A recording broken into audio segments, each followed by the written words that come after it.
Olá, ouvinte! Eu sou a Nayara e este é o Emílias Podcast, o podcast do programa de extensão Emílias Armação em Bits da UTF-PR Curitiba. Este podcast entrevista mulheres que trabalham na área da computação para entender suas motivações, dificuldades e desafios e mostrar um caminho de como você, mulher, também pode fazer história na área da computação. Olá, ouvinte! Gravamos um episódio incrível com a Letícia Silva e ele foi dividido em duas partes. Acompanhe agora a primeira parte desta entrevista. Olá, hoje estamos aqui com a Letícia Silva, ela é Head de Ciência de Dados na 2MI. Estão aqui comigo meus co-hosts Vinícius e Nayara. Tudo bem, Letícia? Tudo bem, Adolfo, e você? Tudo jóia. Oi, Letícia, tudo bem? Ai, tudo bem? Prazer estar aqui com vocês. Prazer é todo nosso. Leti, não sei se eu posso te chamar assim, mas Lê, eu queria saber como você se interessou pela área da computação. Então, isso aconteceu bem cedo, na verdade. Eu até brinco que eu tive uma história com a computação desde pequena, né? Porque meu pai, ele comprou um computador quando eu tinha cerca de 3 anos de idade, mais ou menos. Era aqueles computadores brancos, grandões. Eu queria muito mexer nele, só que meu pai falava assim, não pode. Eu falava assim, mas por que não pode? Ele, porque você vai quebrar, você quer sair teclando e tudo. E na época era aqueles teclados duros, o mouse tinha tipo uma bolinha embaixo e tal, então eu adorava aquilo tudo. E aí teve uma vez que eu tava mexendo no computador, ele me pegou mexendo, e aí falou assim, não, mas não pode, já falei pra você, não sei o quê. E aí ele ficava muito bravo comigo. Teve um dia que a gente tava conversando, eu tinha uns 4 anos mais ou menos, e aí ele falou assim que eu tinha que fazer informática quando eu crescesse, senão eu ia ficar pobre, tipo, eu não ia ter emprego, eu ia ser desempregada, sabe? Eu ia ser, tipo, uma pessoa que na cabeça dele ia ser uma fracassada na vida porque eu não saberia informática. E aí eu, criança, fiquei muito assustada com aquilo, eu falei assim, meu, quê? Como assim? Tipo, como assim eu vou ter emprego? Ele falou assim, não, porque a informática vai ser a profissão do século. E todas as pessoas, independente da área, da profissão que ela exerce, ela vai ter que saber. E se você não souber, você vai ficar para trás e não vai conseguir arrumar emprego. Então, quando você tiver idade suficiente, eu vou te colocar no cursinho e você vai começar a aprender informática, independente se você vai trabalhar com isso ou não. E ele acabou me colocando quando eu tinha uns 8 anos de idade, em informática básica, tipo, Windows, mexia com pacote Office, aprender digitação, essas coisas, eu acabei gostando. E eu fui fazendo vários cursos, então eu fiz, tipo, o básico, fiz web design, mídias sociais e website, fiz hardware, e aí eu acabei entrando no técnico depois disso, técnico de informática, e já no técnico, no último semestre, eu entrei na faculdade, né? Eu tô terminando Ciências da Computação. Então foi uma coisa, assim, bem linear mesmo. Eu fui seguindo. E, paralelamente, eu gostava muito de dança, mas acabou que a informática ganhou, assim, no sentido de seguir profissão. Mas é bacana a gente saber que, por mais que o seu pai, não que ele impôs isso sobre você, mas ele te sugeriu um caminho e esse caminho que ele te sugeriu é uma paixão sua, né? Então você sempre teve esse apoio por parte da sua família na sua vida, né? Ou não? Sim.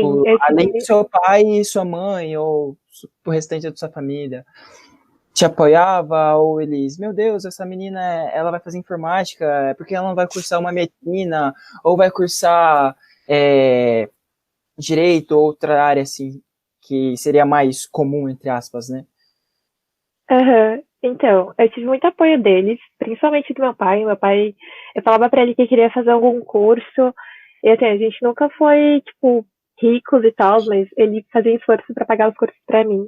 Ele sempre me colocou pra estudar, mas ele me apresentou esse universo, né, que eu não conhecia na época, e foi uma coisa que eu achei, assim, fascinante.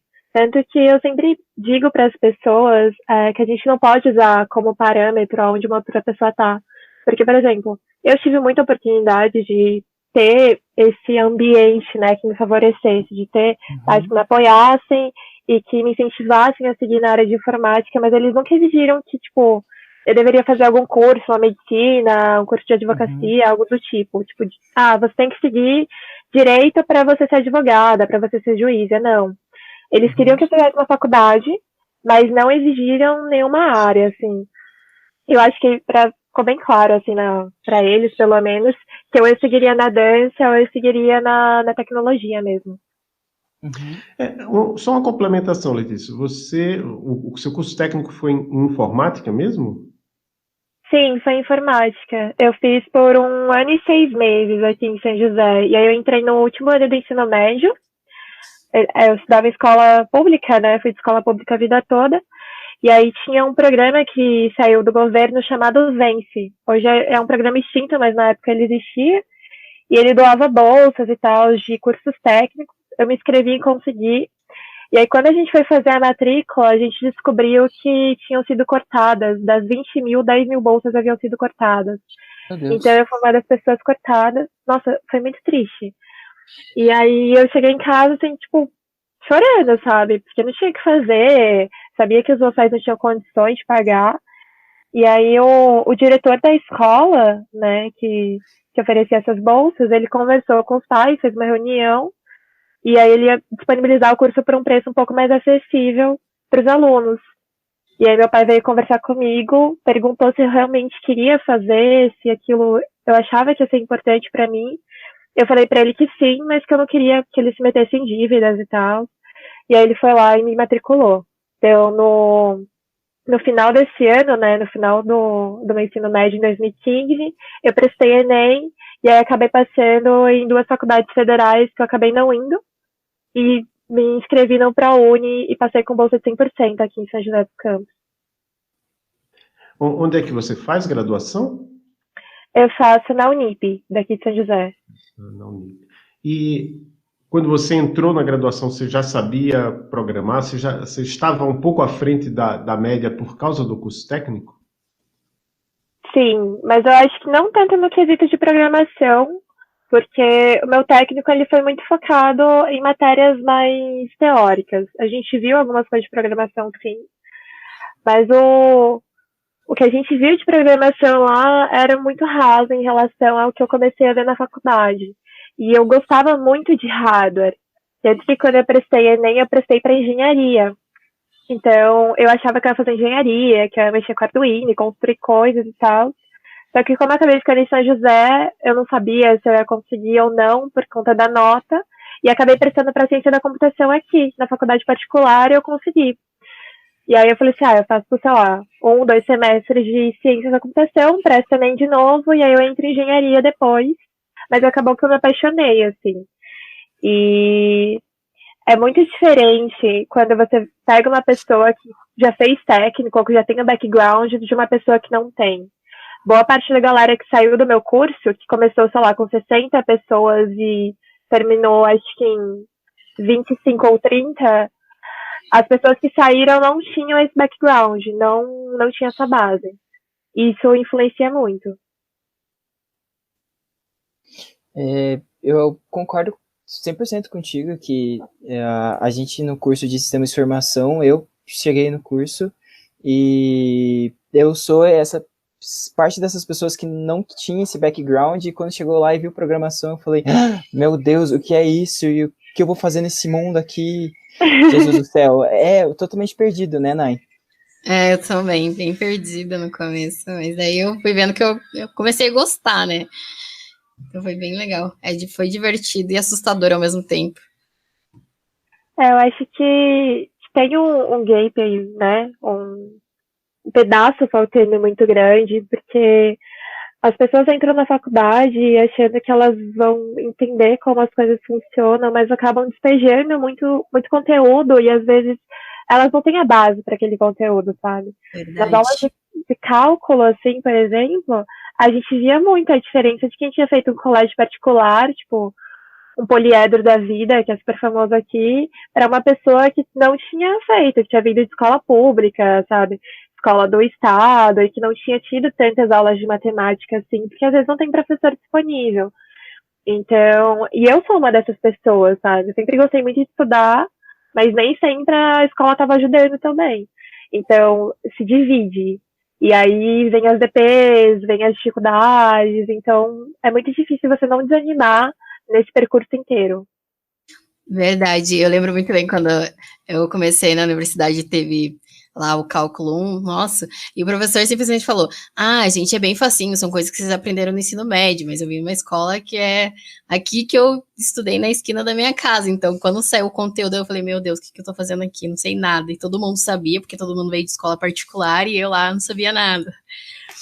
Mas aí, Letícia, você pode contar pra gente aí um pouquinho como que é o seu dia a dia? Se você passa muito tempo na frente do computador, ou você conversa mais com as pessoas. A gente sabe que nesse tempo aí de pandemia, todo mundo tá optando pelo home office, mas aí como que era o seu dia a dia? Conta pra gente. Então, eu já trabalho remoto, né? Então, estar na frente do computador, no caso, já meio que faz parte do meu dia. Mas eu tô bem surtada nessa quarentena, pra ser sincera. Porque eu saio muito de casa, eu gosto de trabalhar em outros lugares, ir para um café, para um espaço, numa biblioteca, por exemplo. E eu acabo indo muito para São Paulo também, por conta dos eventos, para fazer parte de organização de algo. Então tá bem complicado, mas o meu dia a dia tá sendo. Eu acordo, tomo café, tomo banho, me arrumo, venho pra frente do computador e eu só saio para comer, para levantar e esticar um pouco as pernas, assim. E tem sido isso.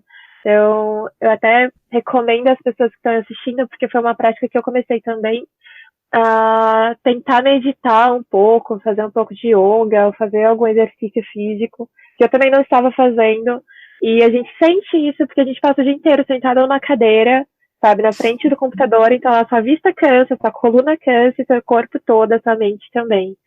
Então é bem complicado. Mas eu acho que essa questão de ter consciência de tudo que está acontecendo e de você ter que trabalhar, eu acabei desenvolvendo mesmo por já estar no segundo trabalho remoto.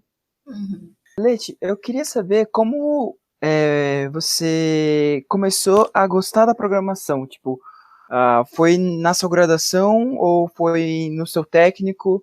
E como você começou a amar Python? Como começou essa paixão?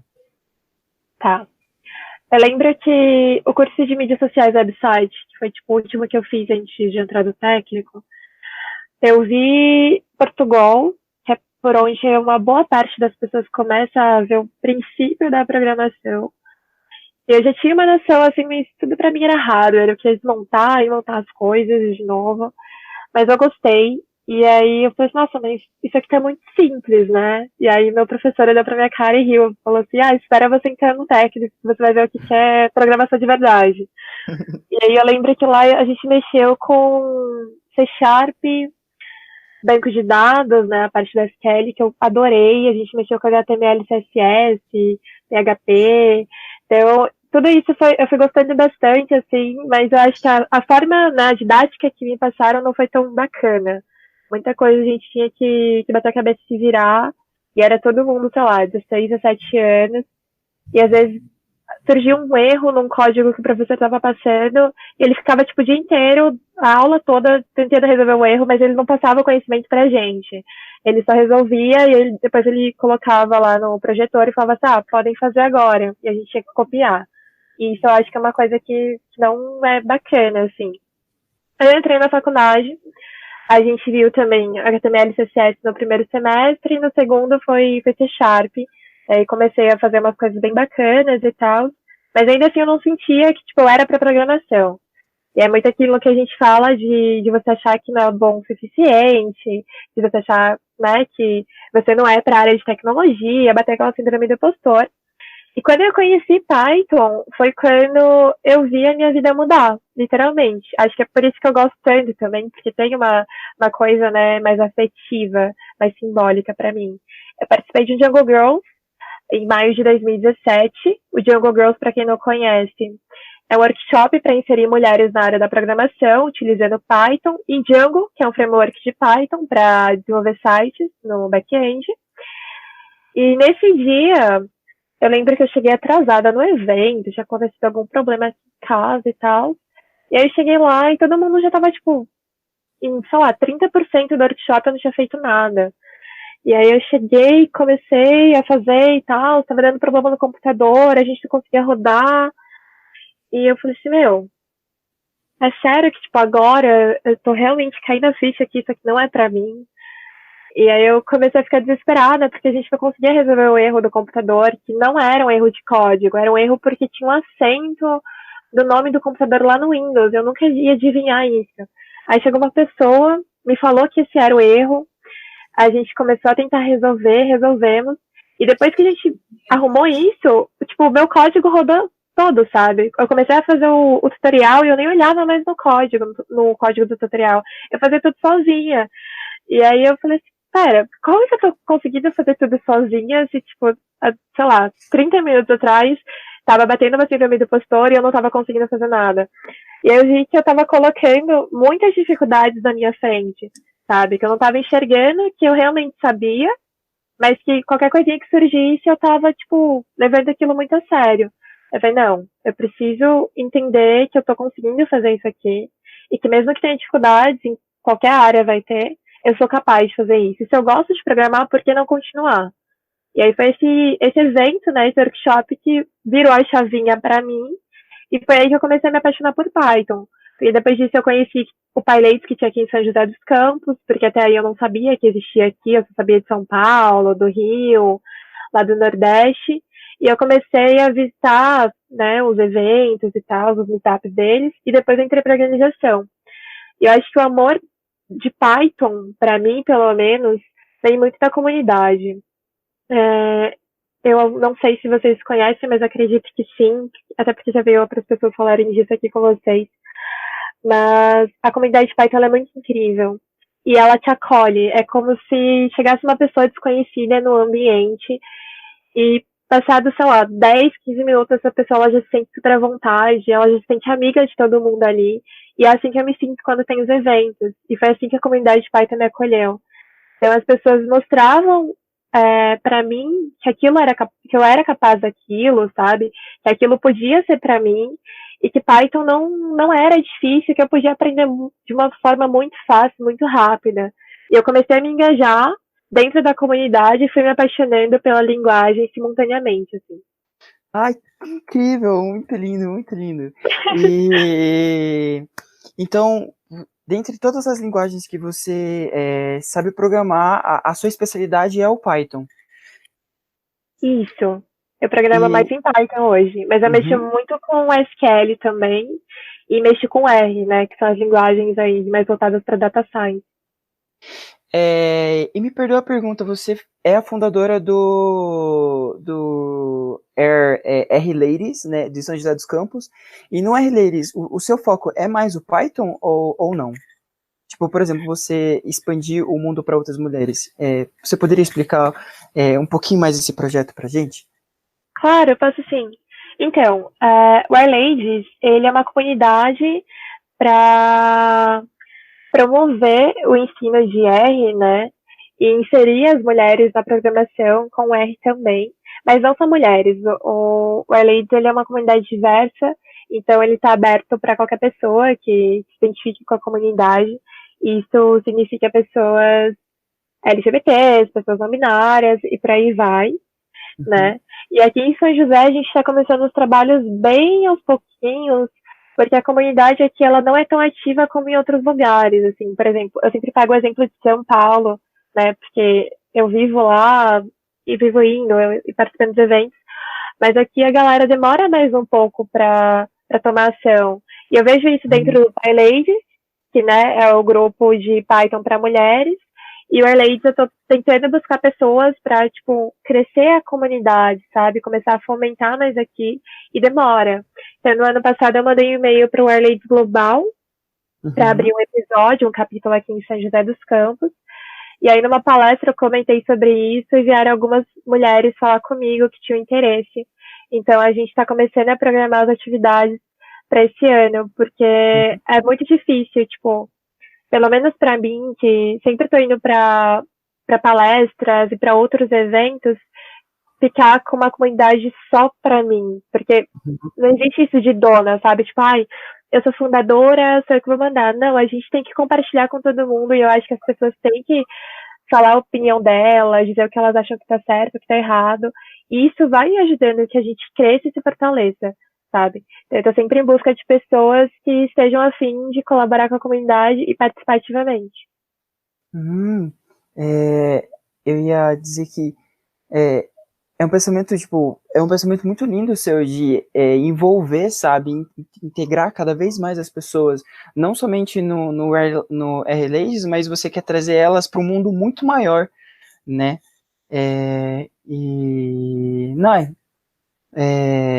você tem mais uma pergunta? Tenho, sim. Eu queria saber, assim, Lê, com qual frequência, assim, você utiliza a língua inglesa no seu dia a dia? Se ela é muito necessária, você usa sempre? E já engajando nisso, eu queria saber que tipo de dificuldade você enfrentou na escola ou no trabalho por ser mulher? Só complementando, Vini, é bem isso mesmo. É o sentido de, tipo, querer incluir todo mundo e mostrar que é possível, sabe? E te respondendo, Nai, nossa, eu uso muito inglês, assim, não tanto falando, até porque eu acho que eu não sou boa falando inglês, mas eu já tive alguns episódios interessantes sobre isso. Mas principalmente em ciência de dados usa muito. Tem, sei lá, muita parte do conteúdo da linguagem, né? Tanto. Acho que o Python nem tanto porque a gente traduz muito.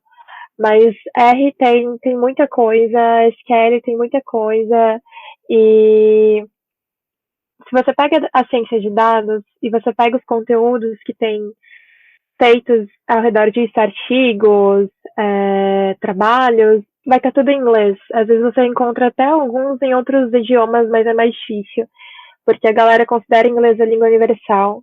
Mas é uma tecla que eu bato muito em cima, porque, assim, eu consigo ler inglês, ou eu tenho um Google Tradutor da vida que vai conseguir me ajudar e eu vou conseguir compreender alguns termos.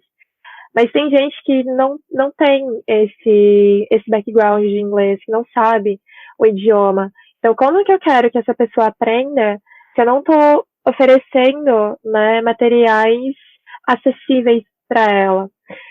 E aí, pensando nisso, eu acabei escrevendo um conteúdo sobre ciência de dados. Na época, bateu uma super síndrome de impostor quando eu tava fazendo, porque eu falei assim, eu nem sei tanto, tipo, eu nem tenho tantos anos de experiência assim, eu tô escrevendo isso. Mas foi porque eu queria compartilhar um pouco que eu sabia, entende?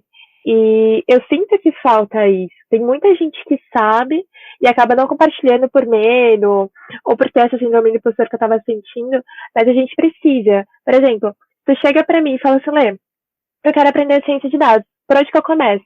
E aí eu te entrego um livro, sei lá, de 500 páginas, em inglês. Eu não sei se você sabe inglês, entende? E não é só você saber o idioma, a questão é que tem muito termo técnico, que a pessoa ela não vai compreender de cara, ela vai ter que pesquisar, ela vai ter que estudar sobre aquilo para entender o que significa. Então, eu acho que falta um pouco dessa consciência. Para mim, ler é mais tranquilo, mas falar ainda é uma barreira. E ano passado, na Python Brasil, eu fiquei muito surpresa, porque tinha duas keynotes lá que eu sou fãzaça, assim, elas são do exterior, e eu acabei falando muito inglês com elas, eu fiquei bem surpresa, assim, com essa situação. Eu não esperava que eu fosse falar tão bem, conseguir me comunicar, mas foi isso que aconteceu. E em relação aos desafios que eu enfrento, né, sendo mulher, eu enfrento mansplaining desde que eu me entendo por gente, porque eu faço informática há muito tempo e sempre eram mais meninos do que meninas, né? É até hoje assim. E já rolaram umas situações bem pesadas de eu estar apresentando alguma coisa e um cara me interromper, ouvir dizer o que eu deveria fazer, a gente tá num grupo e ele fala assim, não, mas tem que ser desse jeito, e eu bater a tecla e falar assim, não é assim. E aí ele, não, mas não sei o quê, porque eu sei mais, e eu falo, peraí. Não é porque eu sou mulher que eu também não sei nada, sabe? Eu não tô querendo me achar a melhor pessoa da profissão, mas eu tenho embasamento no que eu tô falando, então vamos considerar ambas as partes. E eu sofri muito disso, principalmente na faculdade. Hoje eu estou fazendo as matérias online, né? Mas na época que a gente estava presencial, todo mundo lá junto, eram 2 mulheres para 28 caras. Então era muito nítido. E eu era representante da classe. Então eu falava alguma coisa que tipo, o coordenador tinha passado para eu repassar para eles. E aí tinha gente que batia o pé, falava que não era daquele jeito. E eu falava assim, gente, mas o problema não é meu, tipo, a culpa não é minha, vamos resolver com o diretor e tal. E aí eles não concordavam e meio que queriam me atacar. Então isso sempre existiu muito. E eu vejo muita gente fazendo isso comigo no Twitter. Esses dias veio uma pessoa falar para mim sobre bancos de dados, falar para mim que banco de dados era fácil e que era só decorar alguns comandos ou pesquisar no Google que eu ia me sair bem. Eu achei muito engraçado. Porque às vezes dá uma vontade de você dar uma carteirada, mas eu sempre tento evitar. Só que eu já estava muito cansada, assim, de escutar isso. Eu falei assim, olha, eu trabalhei em uma consultoria de bancos de dados, só trabalhando com SQL. Eu trabalho como cientista de dados, sabe? Eu tenho um cargo nisso. Então, eu acho que se as pessoas me deram oportunidade nesse ramo, talvez porque eu tenho alguma qualidade, né? Talvez porque eu saiba alguma coisa. Então, se eu postei algo lá, às vezes é um desabafo, às vezes é um comentário, mas as pessoas sentem que elas têm que te atacar. E normalmente essas pessoas são homens. Então você vê muito claramente que existe isso, assim, incrustado na sociedade e na tecnologia. É muito nítido. Eu ia falar sobre o efeito Dunning-Kruger, que é não sei se isso é comprovado cientificamente, mas simplificando, tem até você coloca efeito Dunning-Kruger aqui no Google, aí tá aqui. Por que os incompetentes se acham incríveis? É mais ou menos a ideia de que quanto menos a pessoa sabe, mais ela acha que sabe, né? Mas, enfim, vamos passar um outro ponto. A gente colocou lá no Twitter, pediu perguntas e apareceram perfis fazendo perguntas para você, né? O perfil chamado Ana e Só perguntou para você, Letícia, quem te inspira dentro e fora das comunidades em que você participa? E o que te inspira a continuar o seu trabalho? Nossa, tem muita gente. Um beijo pra Ana, essa linda. Mas dentro da comunidade Python, tem uma pessoa que ela é extremamente importante para onde eu tô e tudo que eu passei dentro da comunidade, que é a Ingrid Sena. A Ingrid, a gente brinca que ela é minha mãe de comunidades, porque quando eu fui no Jungle Girls, ela meio que me adotou, ela era uma das organizadoras, e ela era organizadora do Parade de São José também, né? Ela cofundou o Parade de São José, e aí em 2018 eu entro como organizadora também, e em 2019 a Ingrid vai para Berlim, e deixa o Parade comigo e com as outras mulheres que estavam fazendo parte. Mas assim, ela me ensinou muito do que eu sei, assim, de comunidade, e eu brinco que eu não lembro como que era a minha vida antes da comunidade, porque a gente cresce muito depois que a gente conhece, depois que a gente começa a ter contato com as pessoas, porque é diferente. Não é simplesmente você chegar e conversar com uma pessoa. É todo um trabalho, sabe? Tanto antes, quanto durante, quanto depois de um evento, por exemplo. Então, a gente acaba crescendo muito com isso. Mas eu vou falar de mulheres, tá? E depois eu começo a falar outros nomes. Tem a Ingrid Sena, tem a Naomi Seder, que é uma pessoa incrível e que já me deu mentoria, eu sou muito grata a ela. Tem a Belice Weber, tem a Paty Morimoto, Paulinha Grangeiro, tem a Lorena Meza, que é uma das pessoas que eu falei para vocês que conversei lá no Keynote da Python Brasil. A Carol William também, que foi uma das Keynotes. A Mariata, a Cádiz, que é a Caroline Dantas, que é uma pessoa que me ensinou muito sobre a questão de a gente incluir as pessoas negras dentro da comunidade. Carol é uma das pessoas que mais me ensina, assim, ao longo dessa caminhada. Tem a Clarinha, a Betina, o Dinossauro, que é uma pessoa que eu admiro demais, assim, todo o trabalho. Então tem muita gente dentro da comunidade que são pessoas especiais para mim. Luciano Ramalho, é tipo meu pai, assim, do pai, eu brinco com ele. E de fora, falando de mulheres também, tem a Juliana Dias, a Joed Ruby, tem a Cynthia Zanoni, que é de Microsoft, né? Assim, eu acho que ela programa em C Sharp, se eu não estou enganada. Não lembro, gente, mas eu sei que ela faz parte do C Sharp, e ela tem o Homemakers Code também, que foi fundado por ela. Lívia Gabos, que é de UX. Simone Amorim, de CSS. A Marili, de Go. A Érica. Tem a Ana Lu, tem a Evelyn, tem a Morgana, tem a Lê Pedroso, a Carlinha, a Micaeri, tem a Ana. Nossa, tem muita gente. Eu ficaria, o dia todo aqui falando pra vocês. Mas eu admiro muito essas pessoas, assim. E acabo ficando muito próxima delas e a gente acaba criando uma rede de amizade mesmo, sabe? A galera vê pelo Twitter, vê nas fotos e acha que é brincadeira. Mas é uma rede de apoio. E aí tem pessoas que você pode contar com elas a todo momento, sabe? Já teve vezes que eu cheguei chorando, sei lá, pra Deza e a Deza me ajudou. Eu cheguei pedindo alguma coisa pra Jéssica Félix, a Jéssica tava lá pra mim. Então, eu sou muito grata às pessoas que eu conheço dentro da comunidade. Uma outra pergunta que a Ana Issó fez, que é o perfil Ana Issó fez, foi: muitos dos meus pares, inclusive eu, sofrem com a síndrome do impostor. Você também sofre? Como você lida com isso? De que forma podemos nos apoiar? Nossa, sim, eu sofro muito com isso.